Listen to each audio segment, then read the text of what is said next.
محرم کا روزہ رکھنا مسنون ہے، ساتھ 11 کا یا 9 کا شامل کر لیا جائے۔ حضور جب تشریف لائے مدینہ المنورہ میں تو حضور نے دیکھا کہ یہود روزہ رکھتے تھے، تو پوچھا تم روزہ کیوں رکھتے ہو؟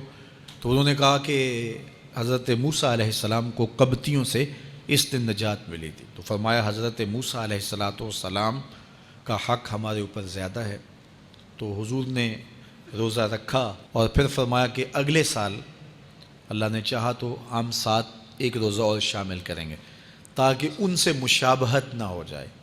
عددی مشابہت سے بھی بچنے کے لیے حضور نے کہا کہ ہم 2 رکھیں گے۔ تو روزہ اگر عاشورے کا رکھنا چاہیں تو اس کے لیے سنت یہ ہے کہ ساتھ یا 9 کا شامل کریں یا 11 کا شامل کریں۔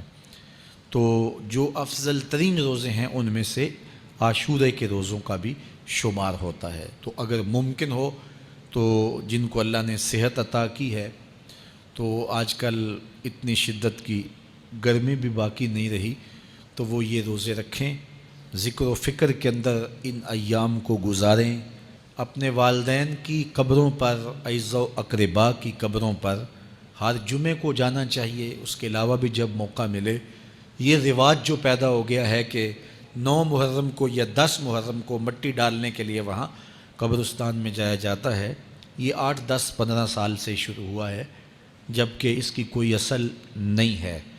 تو اگر آپ روٹین سے جاتے ہیں تو آپ کو ہر جمعے کو جانا چاہیے والدین کی قبروں پر، اور وہاں جا کے ہر جمعے کو سورہ یاسین کی تلاوت کرنی چاہیے۔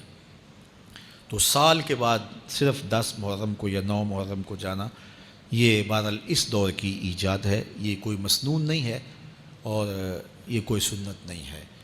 تو روٹین سے اگر کوئی جانے والا ہے تو چلا جاتا ہے تو کوئی حرج نہیں ہے۔ تو باقی یہ بڑے اشرف ایام ہیں، بابرکت ایام ہیں، اور ان کو بہت ساری نسبتیں حاصل ہیں۔ حضرت امام حسین رضی اللہ تعالی عنہ کی شہادت کے ساتھ یوم عاشور کو نسبت حاصل ہے، اور اس کے علاوہ بھی بہت سارے عالی مرتبت جو ہے وہ ہستیوں کے وصال کا دن بھی ہے، اور بہت سارے واقعات اس دن جو ہے وہ روح پذیر ہوئے ہیں۔